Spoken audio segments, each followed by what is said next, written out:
Hello friends, I am Megha. Welcome to my channel bio study circle. आज हम बात करने वाले हैं यूजफुल और हार्मफुल माइक्रो ऑर्गेनिजम्स के बारे में, जो कि बायोलॉजी का बहुत ही इम्पोर्टेंट चैप्टर है। बहुत सारे बच्चे इसे डिफिकल्ट चैप्टर मानते हैं, but this is not difficult. आप मेरी 15 मिनट्स की वीडियो इसको देखोगे तो आपके सारे कॉन्सेप्ट क्लियर हो जाएंगे।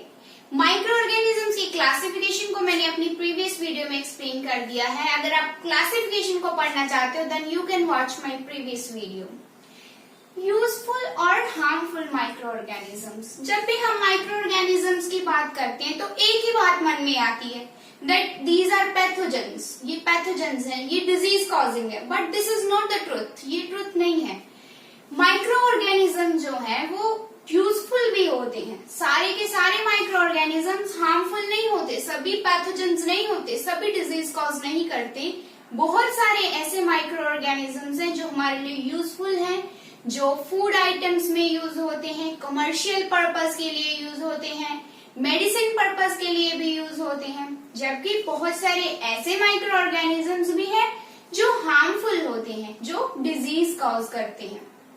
तो आज हम इसी चीज को डिस्कस करने वाले हैं, कौन से यूजफुल माइक्रो ऑर्गेनिजम्स होते हैं और कौन से हार्मफुल माइक्रो ऑर्गेनिजम्स होते हैं। तो let's start our topic.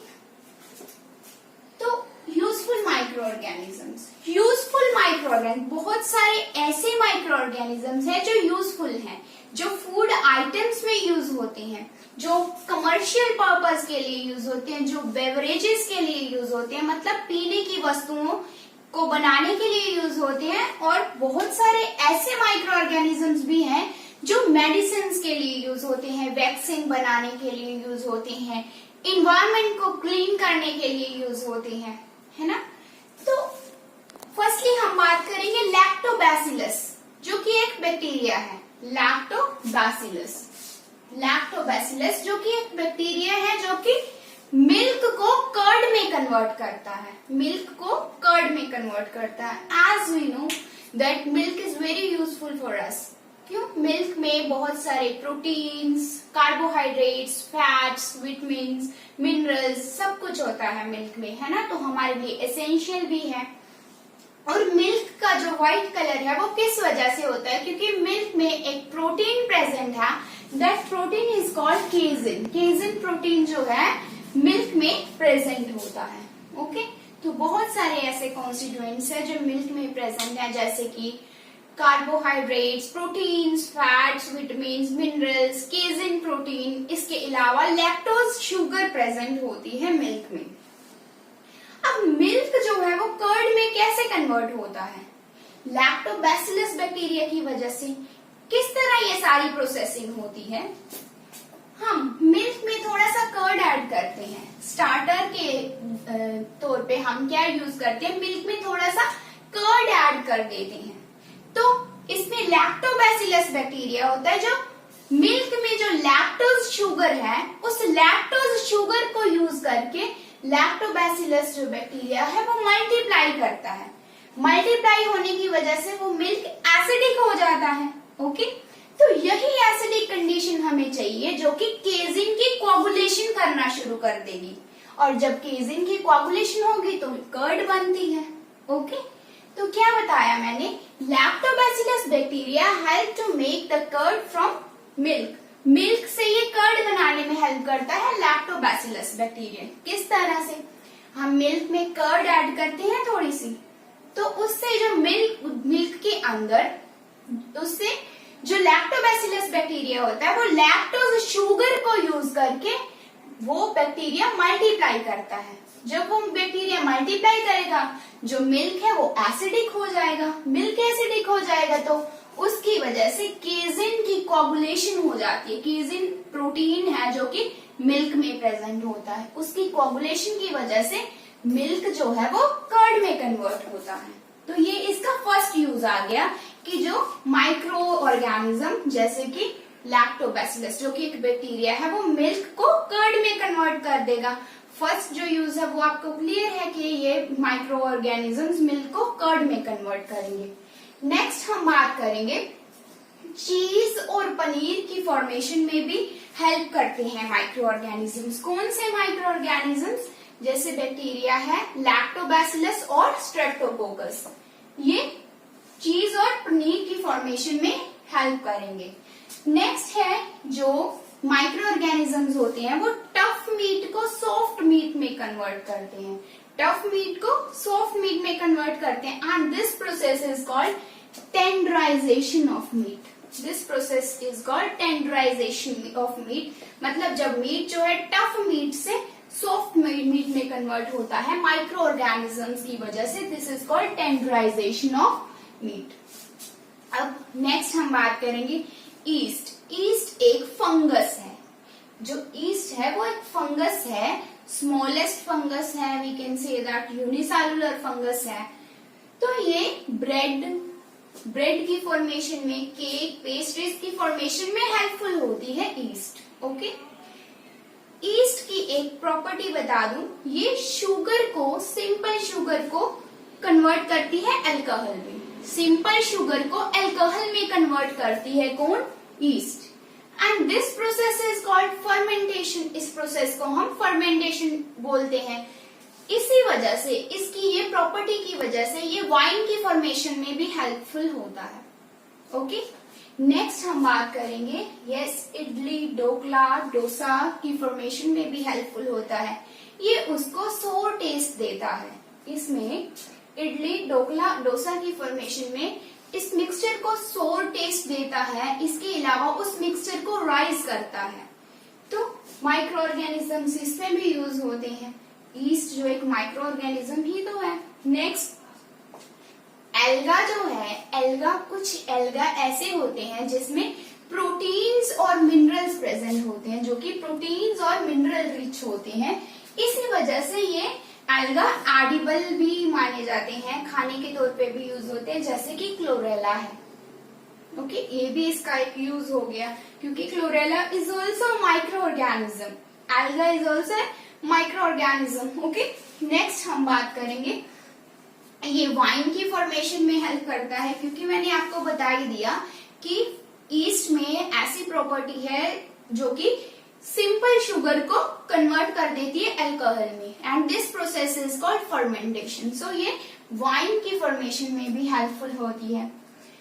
Commercial use, अगर हम इसके कमर्शियल माइक्रो ऑर्गेनिजम्स के कमर्शियल यूज की बात करें तो ये जैसे अल्कोहल, बियर, वाइन की प्रोडक्शन में हेल्पफुल होता है।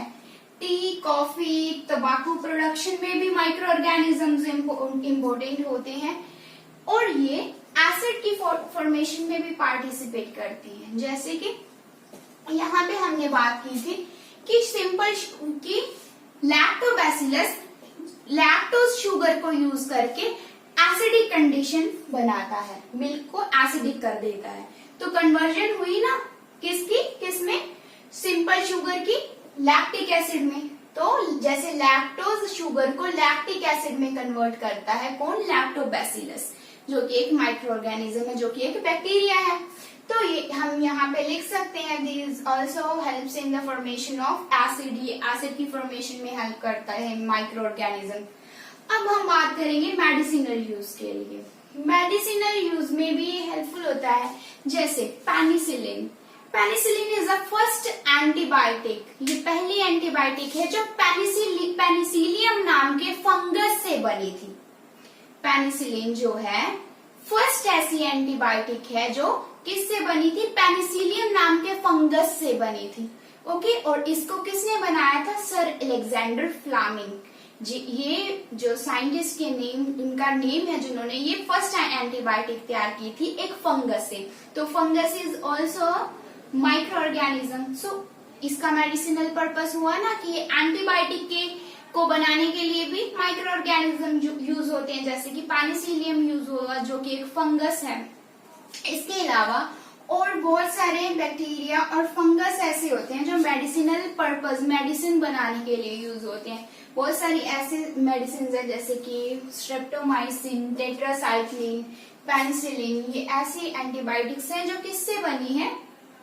माइक्रो ऑर्गेनिज्म से। तो माइक्रो ऑर्गेनिज्म यूजफुल हुए। नेक्स्ट, वैक्सीन की फॉर्मेशन में के लिए भी हेल्पफुल होते हैं, क्योंकि ये एंटीबायोटिक्स बना देती हैं। जो ये माइक्रो ऑर्गेनिजम्स हम यूज करते हैं हमारी बॉडी में, ये हार्मफुल कुछ ऐसे माइक्रो ऑर्गेनिज्म होते हैं जो हार्मफुल नहीं होते, हमारी बॉडी के अंदर जाके ये एंटीबायोटिक्स बना देते हैं। अब एंटीबायोटिक्स बनाया हमारी बॉडी में, तो कोई भी जब भी कोई फॉरेन पार्टिकल एंटर करेगा तो वो एंटीबायोटिक्स उसको किल कर देंगे। तो ये वैक्सीन की फॉर्मेशन में भी माइक्रो ऑर्गेनिजम्स हेल्पफुल होते हैं। इसके अलावा ये सॉइल फर्टिलिटी को इंक्रीज करते हैं। सॉइल फर्टिलिटी जैसे कि राइजोबैक्टीरियम। राइजोबैक्टीरियम एक माइक्रो ऑर्गेनिज्म है जो कि रूट्स की नोड्यूल्स में प्रेजेंट, लिगुमिनस प्लांट्स की रूट नोड्यूल्स में प्रेजेंट होते हैं। तो देखो, प्लांट डायरेक्टली तो नाइट्रोजन नहीं ले सकते, डायरेक्ट नाइट्रोजन नहीं ले सकते प्लांट्स हमेशा नाइट्रोजन कैसे लेते हैं, नाइट्रेट की फॉर्म में लेते हैं। अब सॉइल में तो डायरेक्ट नाइट्रोजन पड़ी हुई है, तो ये बैक्टीरिया जो राइजोबैक्टीरियम मैंने आपको बोला, ये बैक्टीरिया उस नाइट्रोजन को नाइट्रेट में कन्वर्ट कर देता है, तो उस नाइट्रेट को प्लांट्स लेते हैं। तो ये सॉइल फर्टिलिटी को भी इंक्रीज करते हैं, इसका मतलब माइक्रो ऑर्गेनिज्म। इसके अलावा ये इन्वायरमेंट को क्लीन भी करते हैं। इन्वायरमेंट को क्लीन कैसे करते हैं? जब भी कोई ऑर्गेनिज्म डाई हो जाता है, उसके ऊपर माइक्रो ऑर्गेनिजम्स आने शुरू हो जाते हैं और उसको डीकम्पोज कर देते हैं। तो ऑब्वियसली ये इन्वायरमेंट क्लीनिंग में भी हेल्पफुल हुए। तो क्या पढ़ा हमने, किस तरह से ये यूजफुल होते हैं? फर्स्टली ये मिल्क को कर्ड में कन्वर्ट करते हैं, ये इसका फर्स्ट यूज हो गया। सेकेंड यूज क्या हुआ कि ये पनीर चीज की फॉर्मेशन में हेल्पफुल होते हैं, ये सेकेंड यूज हुआ। थर्ड यूज क्या हुआ, ये टफ मीट को सिंपल मीट में कन्वर्ट करते हैं, जिसको हम टेंडराइजेशन बोलते हैं, ये इसका थर्ड यूज हुआ। नेक्स्ट है जो ईस्ट जो है वो फंगस है जो कि ब्रेड, केक्स और पेस्ट्रीज बनाने में यूज होता है, तो ये फोर्थ यूज हुआ। और वाइन की फॉर्मेशन में हेल्पफुल होते हैं, ये फिफ्थ यूज हुआ। नेक्स्ट इडली, ढोकला, डोसा की फॉर्मेशन में भी यूज होते हैं, क्योंकि उस मिक्सचर को राइज कर देते हैं और उसको सोर टेस्ट देते हैं, तो इसमें भी ये हेल्पफुल होते हैं। नेक्स्ट एल्गा जो है, कुछ ऐसे एल्गा है जो खाने एडिबल होते हैं, क्योंकि these are rich in proteins and minerals. Okay, तो कमर्शियल पर्पस की हम बात करें, ये वाइन, बियर, अल्कोहल प्रोडक्शन में हेल्पफुल होते हैं। टी, कॉफी, तंबाकू में के लिए यूज होते हैं। और माइक्रो ऑर्गेनिजम्स, बैक्टीरिया कुछ मेडिसिनल पर्पस के लिए यूज होते हैं, जैसे कि मैंने पेनिसिलिन बताया। पेनिसिलिन जो है it is a first antibiotic, ये फर्स्ट एंटीबायोटिक है जो अलेक्जेंडर फ्लेमिंग ने डिस्कवर किया था पेनिसिलियम से। ओके, नेक्स्ट ये वैक्सीन फॉर्मेशन के लिए हेल्पफुल होते हैं। सॉइल की फर्टिलिटी को इंक्रीज करते हैं, जैसे कि मैंने राइजोबैक्टीरियम बताया। राइजोबैक्टीरियम जो कि एक बैक्टीरिया है, माइक्रो ऑर्गेनिज्म है, जो रूट की नोडुल्स में प्रेजेंट होता है और नाइट्रोजन को नाइट्रेट में कन्वर्ट कर देता है ताकि वो ले सके, प्लांट्स जो उसको ले सके। नेक्स्ट अब हम बात करेंगे हार्मफुल माइक्रो ऑर्गेनिजम्स के बारे में। ओके, हार्मफुल माइक्रो ऑर्गेनिजम्स के बारे में। अच्छा, अब हमने यूजेस तो पढ़ लिए इतने सारे, अब हम बात करेंगे हार्मफुल माइक्रो ऑर्गेनिजम्स के बारे में। Micro organisms causes communicable diseases. Communicable diseases कौन सी होती है? जो एक पर्सन से दूसरे पर्सन तक स्प्रेड कर जाती हैं, उनको हम कम्युनिकेबल डिजीजेस कहते हैं। बहुत सारे ऐसे माइक्रो ऑर्गेनिजम्स होते हैं जो कम्युनिकेबल डिजीजेस कॉज करते हैं, जैसे कि अभी चल रहा है कोरोना वायरस, अगर हम बात करें, ये भी कम्युनिकेबल है ना, जो वायरस से हुआ, माइक्रो ऑर्गेनिज्म से ये डिजीज हुई, तो ये भी कम्युनिकेबल है। जो एक पर्सन अगर कांटेक्ट में आता है तो ये स्प्रेड हो जाती है। इसके अलावा कॉमन कोल्ड है, ये भी कम्युनिकेबल है। तो ये माइक्रो ऑर्गेनिज्म जो होते हैं वो कम्युनिकेबल डिजीजेस कॉज करते हैं। अब हम बात करेंगे कि कौन सी ऐसी डिजीजेज हैं, ऐसी इन्फेक्शन है जो वायरस की वजह से होती है, कौन सी बैक्टीरिया की वजह से होती है, कौन सी फंगल इन्फेक्शन होती है और कौन सी प्रोटोजोआ की वजह से होती है। अगर हम बात करें वायरसेस की बात करें, तो मैंने आपको बताया ही था कि वायरसेस जो है वो इन्वायरमेंट में मल्टीप्लाई नहीं कर सकते। ये मल्टीप्लाई तभी होते हैं जब ये किसी की बॉडी के अंदर एंटर करते हैं। ओके, तो जब भी ये किसी बॉडी के अंदर एंटर करते हैं, मल्टीप्लाई करते हैं और हमारी बॉडी को हार्म भी करते हैं, मीन्स ये पैथोजेंस हैं। ओके, वायरस जैसे कि कॉमन कोल्ड है जो कि राइनो वायरस की वजह से होता है, कॉमन कोल्ड है। ये भी सबको कम्युनिकेबल डिजीज है जो कि वायरस की वजह से होती है। इन्फेक्शन कह सकते हैं, कम्युनिकेबल इन्फेक्शन है जो कि वायरस की वजह से होती है। इन्फ्लुएंजा है, this is also caused by virus. Okay, polio है, पोलियो वायरस से होता है। हेपेटाइटिस बी है, ये भी वायरस की वजह से होता है। चिकन पॉक्स भी है, किसकी वजह से? वायरस की वजह से होता है। और रेबीज, एड्स, ये सारे वायरस की वजह से होती है। तो कौन कौन सी डिजीजेज हैं जो वायरस की वजह से होती है? कॉमन कोल्ड हो गया, influenza, polio, hepatitis B, chicken pox, mumps, rabies, AIDS and corona. It's also caused by virus, corona virus. Okay, next is bacteria. बहुत सारी ऐसी डिजीज हैं जो बैक्टीरिया की वजह से होती हैं। ओके, जैसे कि टाइफाइड है जो कि साल्मोनेला टाइफी नाम का बैक्टीरिया है, उस वजह से टाइफाइड होता है। Typhoid is caused by salmonella typhi जो कि एक बैक्टीरिया है। नेक्स्ट है cholera. Cholera is caused by vibrio कॉलेरे, ये एक बैक्टीरिया है। Cholera is caused by vibrio कॉलेरे। Typhoid is caused by salmonella typhi. Okay, TB है, टीबी भी ट्यूबरकुलोसिस बोल देते हैं जिसको हम, ट्यूबरकुलोसिस भी बैक्टीरिया की वजह से होता है। ओके, नेक्स्ट है एंथ्रेक्स है। Anthrax is also caused by bacteria. Tetanus, food poisoning, ये सारी की सारी इन्फेक्शन डिजीजेज है वो बैक्टीरिया की वजह से होती है। नेक्स्ट आ गया प्रोटोजोआ, जैसे कि प्रोटोजोआ में आ गया जैसे कि मलेरिया, काला आजार, and third is sleeping sickness, ये सारे प्रोटोजोआ की वजह से होती है। नेक्स्ट है फंगाई। फंगाई, हाँ, फंगल इन्फेक्शन। फंगल इन्फेक्शन जो कि स्किन डिजीज है, स्किन, इसमें रैशेज हो जाते हैं। ओके, तो जो फंगल रिंग वॉर्म्स की वजह से होती है, ये रिंग वॉर्म्स क्या है? माइक्रो ऑर्गेनिजम्स है जिसकी वजह से स्किन इन्फेक्शन होती है। तो ये फंगस की वजह से होती है, जो रिंग वॉर्म्स की वजह से जो स्किन इन्फेक्शन है। ओके, अब हम पढ़ने वाले हैं different modes of transmission of disease.